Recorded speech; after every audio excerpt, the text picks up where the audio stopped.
dikenai tindak pidana lain, itu tindak pidana menghasut. Pasal 160 KUHP yang sudah ditentang juga oleh Abdul Fikar Hajar, ahli hukum pidana, harusnya ya berlaku kausalitasnya, ada sebab dan akibatnya.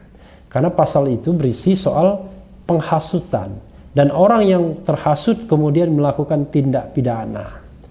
Kalau ini rasanya tindak pidananya kan tidak ada.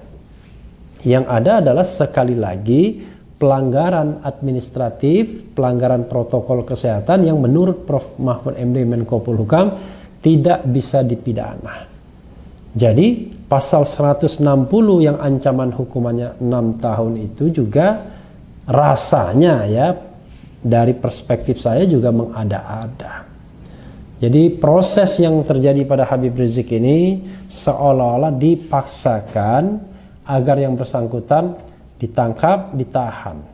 Dan proses penahanannya itu ya sedikit mempermalukan juga karena pasti menggunakan rompi tahanan dan diborgol. Jadi hanya orang-orang yang jahat kalau orang-orang kampung melihatnya yang ditahan dan diborgol. Tapi ya terjadi, it happens kepada seorang ulama. Ya terlepas kita tidak suka misalnya dengan Habib Rizik yang penampilannya meledak-ledak, tetapi dia adalah seorang ulama yang tetap banyak pengikutnya yang juga kita harus hormati. Terbukti ketika yang bersangkutan pulang dari ya semacam apa ya istilahnya uzlah di Arab Saudi, ada ratusan ribu bahkan ada yang mengatakan jutaan orang yang menyambutnya di bandara Soekarno-Hatta. Ini menunjukkan bahwa yang bersangkutan bukan tidak ada pengikutnya. Salah besar praduga Menko Polhukam yang mengatakan bahwa pengikut Habib Rizik sedikit.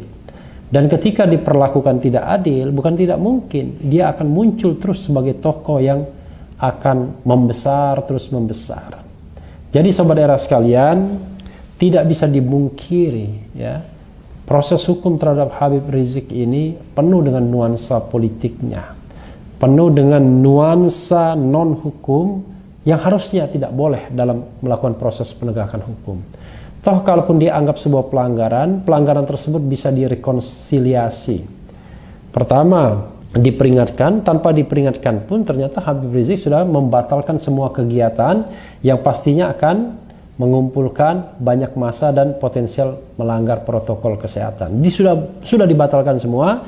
Dia umumkan dalam pidato peringatan 212 yang juga saya hadir secara virtual, tapi hadir di tempat, tapi tempat yang berbeda dengan Habib Rizik menyampaikan pidatonya. Dan dia juga patuh membayar denda 50 juta rupiah, denda terbesar yang pernah dikenakan kepada kerumunan.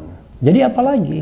Bahkan dia harus kehilangan pengawalnya 6 orang yang hingga saat ini masih misteri apakah dibunuh, dibantai, ataukah karena tindakan pembelaan diri oleh aparat keamanan.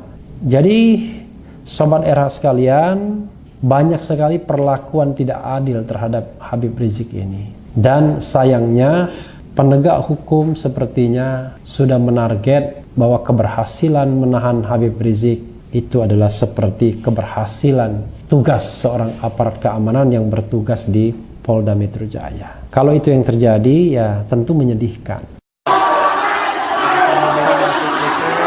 Menggantikan Habib Rizik.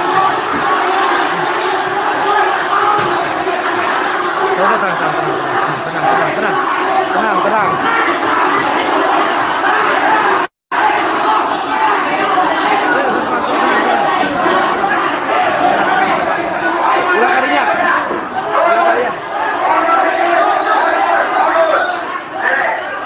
ulil albab. Allahumma salli wa sallim ala sayyidina Muhammadin asy-syafi' yaumal hisab, salatan tansuru bihal habib Muhammad Rizik bin Husain Syihab wa man ma'ahu minal